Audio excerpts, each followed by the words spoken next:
யூனியன்லேருந்து வெளில கூட்டு வந்து கேமரா எங்கே இல்லையோ, யூனியன் ஃபுல்லாக கேமரா இருக்குது, கேமரா எங்கே இல்லையோ வெளில கூட்டு போய் இந்த பக்கத்தில் அந்த சந்தில் போயிட்டு அங்கே போயிட்டு அவரை வச்சு அடிச்சிட்டாரு. அதை கொண்டு வந்து இங்கே கொடுக்கலான்னு வந்தா ரவுடிசம் பண்ணுறாங்க. தப்பு நீங்களே பார்த்துருப்பீங்க. உங்களை உள்ளே விட்டாங்களா?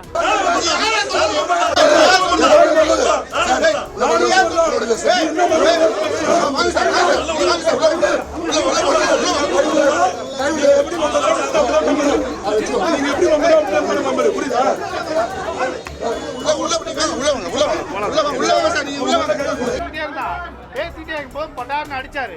தினேஷ் மாஸ்டர் அடிச்ச உடனே செக்ரட்டரி செந்தில் வந்து உடனே கழுத்தை பிடிச்சாரு.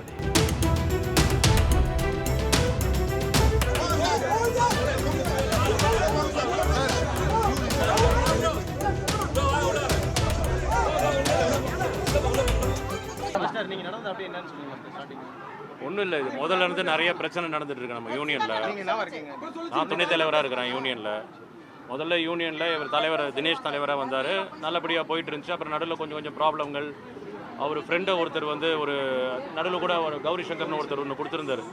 இப்போ பொண்ணுங்க பாலியல் பலாத்காரம் பண்ணுறாங்க அது இதுன்னு. அதை வந்து ஒருத்தர் தினேஷோட ஃப்ரெண்டு மாறின்ற ஒருத்தர் வந்து பண்ணார். அதை கேட்க போய் அது ஜெண்டர் பாடியில் ரெசல்யூஷன் எடுத்து அவர் மேலே பெரிய ஆக்ஷன் எடுத்தாச்சு. அதுக்கு தினேஷ் மாஸ்டர் கையெழுத்து போட மாட்டேன்னு சொன்னார்.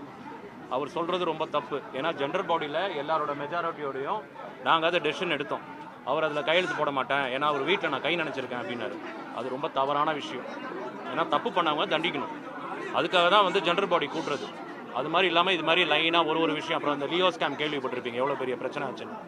அதில் பைசா அடிச்சிட்டாங்க அது இதுன்னு. அப்போ கூட நான் தினேஷ் மாஸ்டர் சொன்னேன், மாஸ்டர் உங்கள் மேலே பிரச்சனை கிடையாது, ப்ரோக்ராம் மாஸ்டர் தான் அமௌண்ட் வாங்கி தரணும். அதை தராமல் இருக்கிறதுனால அதில் நிறைய பிரச்சனை இருக்குது, அதையும் பார்க்கணும்னு சொன்னால் அதில் ஒரு டெசிஷன் எடுத்தால் அதுலேயும் கையெழுத்து போடல. இப்படி லைனாக ஒன்று போக கௌரி சங்கர்னு ஒரு மெம்பர், அவரும் டான்ஸ் மாஸ்டர் தான். அவர் என்ன பண்ணார், நீங்கள் பிரசிடெண்ட்டாக இருக்கிறதுக்கு அன்ஃபிட்னு ஒரு வார்த்தை சொன்னார். அன்ஃபிட் தப்பான வார்த்தையா? அன்ஃபிட் தப்பான வார்த்தை எனக்கு தெரிஞ்சு தப்பான வார்த்தை இல்லை. அன்ஃபிட்னு சொன்னார். நீங்கள் தலைவராக இருக்கிறதுக்கு அன்ஃபிட்டு. இவ்வளோ பிரச்சனை நடக்குது, நீங்கள் ஏன் ஒழுங்காக அதை வந்து கம்ப்ளைண்ட் எடுத்து நீங்கள் ஒழுங்காக டெசிஷன் எடுக்கணும்னு சொன்னால் அன்ஃபிட்னு சொன்னதுக்கு அவர் கேனடாவில் இருக்கார். அந்த பையன் கேனடாலேருந்து வந்திருந்தார். இங்கே வந்த உடனே இங்கே அவரை கூப்பிட்டு யூனியன் வந்திருந்தார். யூனியன் வந்த உடனே அவரை உள்ளே கூப்பிட்டு கமிட்டியில் வச்சு அவர் தப்பு பண்ணியிருந்தா அவரை கூப்பிட்டு தண்டிச்சிருந்தா தப்பே கிடையாது, தவறே கிடையாது. ஆனால் அவரை மெதுவாக யூனியன்லேருந்து வெளில கூப்பிட்டு வந்து கேமரா எங்கே இல்லையோ, யூனியன் ஃபுல்லாக கேமரா இருக்குது, கேமரா எங்கே இல்லையோ வெளில கூப்பிட்டு போய் இந்த பக்கத்தில் அந்த சந்தில் போயிட்டு அங்கே போயிட்டு அவரை வச்சு அடிச்சிட்டாரு. அவர் செக்ரட்டரி இன்னும் ஒரு 2-3 பேர் வச்சு அடிச்சிட்டாங்க. இது ரொம்ப தவறான ஒரு விஷயம். அவங்க என்ன நினச்சாங்க, கேமராவில் எங்கேயும் இல்லை பதிவாகலான்னு நினச்சாங்க. பட் எதிர் வீட்டிலேருந்து நல்ல வேலை எதிர் வீட்டிலேருந்து அந்த ஒரு பெரியவர் ஒருத்தர் கொடுத்துட்டார் வீடியோவை. அதை நாங்கள் ஜெண்டர் பாடியில் போட்டு காமிச்சா தவறு கிளியராக தெரிஞ்சிருச்சு. இதுக்கு நான் மெதுவாக சொல்லிட்டுருக்கிறேன். தலைவர்கிட்ட சொன்னேன், தினேஷ் மாஸ்டர்கிட்ட சொன்னேன், ஏங்க நீங்கள் பொதுக்குழு கூப்பிட்டு நீங்கள் மன்னிப்பு கேட்குறீங்களோ என்ன கேட்குறீங்களோ தகுதியான முறையில் அதை முடியுங்கன்னு சொன்னேன். இழுத்துக்கிட்டு வந்து அவர் சுத்தமாக அந்த பையன் வேறு அவருக்கு கேனடா போகணுன்னு சொல்லி போயிட்டார். போன உடனே மீட்டிங் வச்சாங்க. இவர் போகிறத தெரிஞ்சுக்கிட்டு மீட்டிங் வச்சுட்டு அவர் இல்லாமல் என்னை விசாரிக்கக்கூடாது அப்படின்னாரு. இப்போ அவர் வந்துட்டார். வந்தப்பறம் நான் திருப்பி ஒரு லெட்டர் கொடுக்குறேன், ஏங்க நீங்கள் மீட்டிங் போடுங்க. மீட்டிங் போட்டு அவர் வந்துட்டார், மீட்டிங் உடனே போடுங்கன்னு சொன்னால் இவங்க இஷ்டத்துக்கு அவர் எந்த டேட் போகிறாருன்னு பார்த்துட்டு அவர் இப்போ 6ஆம் தேதி போகிறார் ஊருக்கு. இவங்க 8ஆம் தேதி மீட்டிங் வைக்கிறாரு. என்ன நியாயம் இது? அப்போ நீங்களே தான் சொன்னீங்க நிர்வாகத்தை கலைச்சிட்றேன்னா எலெக்ஷனில் நிற்க மாட்டேன்னு சொன்னீங்க. அதை நீங்கள் ஒத்துக்கிட்டு போங்க, முடிஞ்சிச்சுன்னு. இல்லை நான் மீட்டிங்லாம் வரமாட்டேன் அப்படின்னாரு. சரி வர வேண்டாம், நாங்கள் மீட்டிங் போட்டு அவர் சொன்ன அதே டெசிஷன் தாங்க எடுத்தோம். அவர் சொன்ன அதே டெசிஷன் தான் எடுத்தோம். அவர் வந்து நிர்வாகத்தில் இருக்கக்கூடாது, ரிசைன் பண்ணோம், அடுத்த எலெக்ஷனில் நிற்கக்கூடாது. அதை கொண்டு வந்து இங்கே கொடுக்கலான்னு வந்தால் ரவுடிசம் பண்ணுறாங்க. தப்பு நீங்களே பார்த்துருப்பீங்க. உங்களை உள்ளே விட்டாங்களா?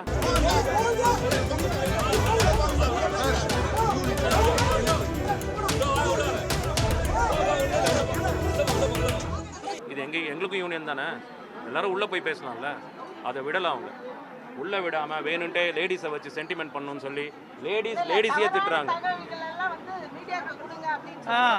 நாங்கள் அப்படி பண்ணிட்டோம் இப்படி பண்ணிட்டோன்னு போய் சொல்லுங்க, நக்கல் அடிக்கிறாங்க. நாங்கள் தவறான தகவல்லாம் எதுவும் கொடுக்கல. அடித்த வீடியோ வேணால் உங்களுக்கு தரோம், நீங்கள் அப்படியே போடுங்க. அடித்த வீடியோலாம் உங்கள் எல்லாருக்கும் தரோம்.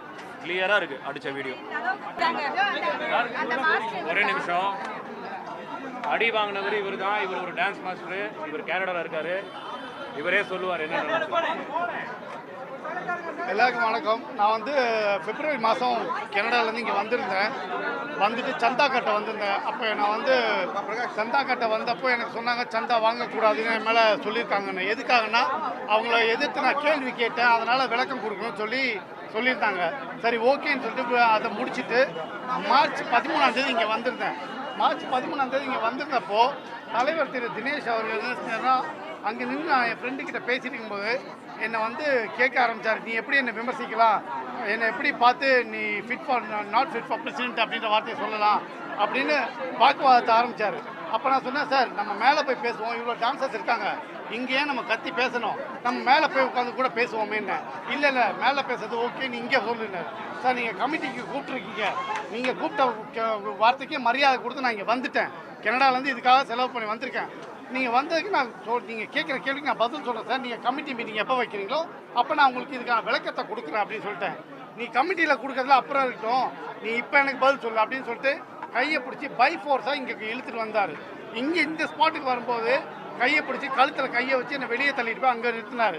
நிறுத்திட்டு கேட்டார், நீ யாரா, எத்தனை சாங் பண்ணிருக்க, நீனும் அவ்வளோ பெரிய மாஸ்டரா அப்படின்னு வாக்குவாதப்பட்டார். அதாவது வார்த்தைகள் எல்லாம் ஒருமையில் மாறிச்சு, மரியாதை இல்லாமல். அப்போ நான் அவர் சொன்னேன், சார் நான் உங்களுக்கு மரியாதை கொடுக்குறேன், நீங்கள் நானும் ஒன்றா தான் வந்தோம் இந்த சங்கத்துக்கு, ஒரே நேரத்தில் தான் நம்ம உறுப்பினரானோம், அப்போ நீங்கள் சக மனுஷனுக்கான மரியாதையை கொடுங்க, நீங்கள் வந்து இப்படி செய்கிற செயல்கள் தான் தவறான செயல்களாக இருக்குது, இதை எதிர்த்து தான் நான் விமர்சிக்கிறேன். நான் ஒரு நடன இயக்குனரை எதிர்த்து நான் விமர்சிக்கல, ஒரு சங்க தலைவரை எதிர்த்து நான் விமர்சிக்கிறேன். அப்போது நான் விமர்சிக்கிறேன்னா என்னோட விமர்சனத்துக்கு நீங்கள் எனக்கு பதில் சொல்லுங்கள். நீங்கள் சரியாக செஞ்சால் என் விமர்சனத்துக்கு அங்கே வேலையே இல்லை, நான் கேட்குற கேள்விக்கு நீங்கள் பதில் சொன்னால் முடிஞ்சது, இல்லை நீங்கள் சரியாக செஞ்சு தான் எனக்கு அந்த கேள்விக்கே இடம் இல்லை அப்படின்னு. அப்போது அதையும் மீறி அவர் என்ன செஞ்சாருன்னா, இங்கே வந்து பேச வேண்டாம், உள்ளே போய் பேசுவோன்னு என்னோடய ஃப்ரெண்டும் கூப்பிட்றாரு, கமிட்டி மெம்பர், அவரையும் தள்ளி விட்டுட்டு திரும்ப என்னை இங்கேருந்து அந்த சைட் கார்னருக்கு கேமரா இல்லாத பொசிஷனுக்கு கூட்டிகிட்டு போய் பேசிக்கிட்டே இருந்தான். பேசிக்கிட்டே இருக்கும்போது பட்டார்னு அடித்தார். தினேஷ் மாஸ்டர் அடித்த உடனே செக்ரட்டரி செந்தில் வந்து உடனே கழுத்தை பிடிச்சார். கழுத்தை பிடிச்சி அவர் அடிக்க ஆரம்பித்தார். உடனே வந்து கூட அந்த கமிட்டி மெம்பர் சுரேஷ் அவர் என் சட்டையை பிடிச்சி தள்ளுற மாதிரி, அதாவது எப்படின்னா இவங்க வந்து ப்ரீ பிளான்ட், இது அந்த நடந்த இன்சிடென்ட் வந்து எனக்கு லேட்டராக நான் கெஸ் பண்ணும்போது இது வந்து ப்ரீ பிளான்ட்டாக தெரியுது. தடுக்கிறவங்க வந்து அடிக்கிறவங்களை தடுப்பாங்க, அடி வாங்குறவங்களை தடுக்க மாட்டாங்க. இங்கே வந்து இவங்க அடி வாங்குறவங்களை தடுக்கிற மாதிரி என்ன தடுக்கிறாங்க, மற்றவங்க எல்லாம் அடிக்கிறாங்க. கூட சேர்ந்து அப்பாஸ் விஜின்னு ஒருத்தர் உறுப்பினர் அவரும் வந்து அடிக்க ஆரம்பித்தார்.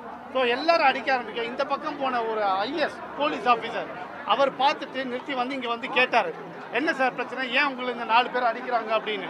அப்போ நான் அவருக்கு சொன்னேன், இல்லை சார் இது எங்கள் சங்க பிரச்சனை, எங்களுக்குள்ளே பேசிட்டு இருந்தோம், அது வாக்குவாதம் கை கலப்பாக போயிடுச்சு சார், ஏ அண்ட் பி பேசிட்டு இருக்கும்போது சி வந்ததுனால ஒரு சின்ன கான்ஃப்ளிக்ட் கிரியேட் ஆகிடுச்சு, வேறு ஒன்றும் இல்லை சார் அப்படின்னு. சார் உங்கள் சங்க பிரச்சனைனா அது சங்கத்துக்கு உள்ளே நடந்துருந்தா சங்க பிரச்சனை, வெளியே வச்சு உங்களை 4 பேர் சேர்ந்து அடிக்கும்போது சங்க பிரச்சனை இல்லை, அது லான்ற ஒரு பிரச்சனை, எப்படி சார் அப்படி நடக்கலான்னு. இல்லை சார் இது ஒன்றுமே இல்லை, நான் எங்களுக்குள்ளே பேசிக்கிறோன்னு சொல்லிட்டு நான் நகர்ந்துட்டேன். அவர் யாருன்றது ஃபஸ்ட் எனக்கு தெரியாது, அப்புறமா சொன்னாங்க அவர் போலீஸ் அப்படின்னு. அதுக்குள்ளே கொஞ்ச நேரத்தில் எஸ்ஐ வந்துட்டார். எஸ்ஐ வந்துட்டு கேட்டார், சார் நீங்கள் யார் சார், உங்கள் பேர் என்ன, இல்லை விவரம் கேட்டார். நானும் அவருக்கு விவரத்தெல்லாம் சொன்னேன். என்ன சார் ப்ராப்ளம்னாரு. அவருக்கும் இதே நடந்த சம்பவத்தை அவருக்கு எக்ஸ்பிளைன் பண்ணேன். இப்படி வந்தேன் சார், வந்த இடத்துல என்கிட்ட வாக்குவாதப்பட்டு என்னை இந்த 4 பேரும் அடித்தாங்க அப்படின்னு. சரி சார் ஃபர்தர் ஆக்ஷன் என்ன நீங்கள் செய்ய போகிறீங்கன்னாரு. நான் சொன்னேன், சார் நான் சங்கத்துக்கு கட்டுப்படுறேன், இது என் குடும்ப பிரச்சனை மாதிரி, நான் சங்கத்தில் கம்ப்ளைண்ட் கொடுக்குறேன், நான் போலீஸில் கம்ப்ளைண்ட் கொடுக்குறேன் சார் அட் ப்ரெசண்ட்டுக்கு அப்படின்னு சொல்லி அந்த சினாரியோ அங்கே முடிச்சுட்டு நான் அவாய்ட் ஆகிட்டேன். ஏன்னா எனக்கு தெரியும் என்ன நடக்கும், ஒரு பெரிய லெவலில் இருக்கவங்களை எதிர்த்தா என்ன நடக்கும் அப்படின்னு எனக்கு நல்லா தெரியும். ஏன்னா சொசைட்டியில் பெரியவங்களாக இருக்கும்போது வந்து என்ன மாதிரி ஒரு சின்ன உறுப்பினருக்கு வந்து அவ்வளோ ஈஸியாக நியாயம் கிடைச்சிடாது. அதெல்லாம் தெரிஞ்சு நான் ஒதுங்கிட்டேன். நான் வந்து ஒரு டூரிஸ்டாக வந்திருக்கேன், நான் கெனடியன் சிட்டிசன், அட் ப்ரெசென்ட் டூரிஸ்டாக வந்து ஒரு ஃபாரினர். ஒரு ஃபாரினர் மேலே கை வைக்கிறது அவ்வளோ தப்பு, ஈஸியான விஷயம் இல்லை. யாருக்கு மேலேயும் கை வைக்கக்கூடாது. பொதுவாக ஒரு மனுஷனாக பிறந்த யாரையும் அடிக்க உரிமை இல்லை. அப்படி இருக்கும்போது மனித உரிமையை மீறும் போது, ஒருவேளை அன்றைக்கி அடிக்கும்போது எனக்கு ஏதாவது ஒன்று நடந்து படாத இடத்துல பட்டு எனக்கு ஏதாவது ஒன்று நடந்திருந்தா இவங்க நிலைமை என்ன, இல்லை என் குடும்பத்தோட நிலைமை என்ன. நீங்க இப்போ foreign citizen minister of external affairs வந்து கம்ப்ளைண்ட் கொடுத்துருக்கோம், இல்லைனா கனடியன் சிட்டிசன் இதில் ஆஃபீஸில் கொடுத்துருக்கோம், நீங்கள் கொடுத்தீங்க கான்ஸ்டேட். அஃப்கோர்ஸ் சார், நான் ஃபஸ்ட்டு இது சங்கத்துக்கு உள்ளே நடந்து பிரச்சனைனால சங்கத்துக்கு முதல் உரிமை முன்னுரிமையை கொடுத்துட்டேன். அதே மாதிரி நான் கனடா போனேன் தானே, போன உடனே அங்கே இருக்க கான்சுலேட்டில் நான் இதை பற்றி டிஸ்கஸ் பண்ணிட்டேன். அவங்க சொல்லிட்டாங்க நீங்கள் லீகலாக கம்ப்ளைண்ட்டை கொடுங்க, will give the pressure and take the action அப்படின்னு அவங்க கிளியராக சொல்லிட்டாங்க. ஸோ அதுக்கப்புறம் தான் நான் வந்து இங்கே வந்து கம்ப்ளைண்ட்டை கொடுத்துருக்குறேன். செய்திகளை உடனுக்குடன் தெரிந்து கொள்ள உடனே சப்ஸ்கிரைப் பண்ணுங்க.